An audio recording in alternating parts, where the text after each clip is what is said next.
ভোরের আলো তখনও পুরোপুরি নামেনি। মাঠে শিশিরের ছোঁয়া, কুয়াশার ফাঁক দিয়ে দূরে দেখা গেল ভারী যন্ত্রের শব্দে কাঁপছে মাটি। বুলডোজার চলছে ধীরে ধীরে, আর ধোয়ার কুণ্ডলীর মধ্যে কুয়াশা যেন নাচছে এক অদ্ভুত ছন্দে।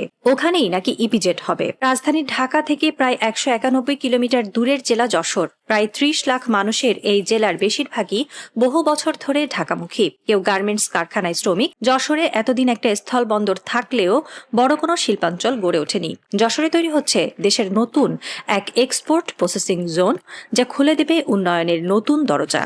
এমন একটি শিল্পাঞ্চল তৈরি করা যেখানে একই জায়গায় গার্মেন্টস, টেক্সটাইল, খাদ্য প্রক্রিয়াজাত, ওষুধ, হালকা প্রকৌশল ও ইলেকট্রনিক্স শিল্প একসঙ্গে বিকশিত হতে পারে। প্রায় 400টি শিল্প প্লট তৈরি হবে এখানে, যেগুলো দেশের উৎপাদন ও রপ্তানি খাতকে নতুন গতিতে এগিয়ে নেবে। সরকারের হিসাব অনুযায়ী এই ইপিজেড চালু হলে প্রত্যক্ষ ও পরোক্ষভাবে 4.5 লাখ মানুষের কর্মসংস্থান হবে।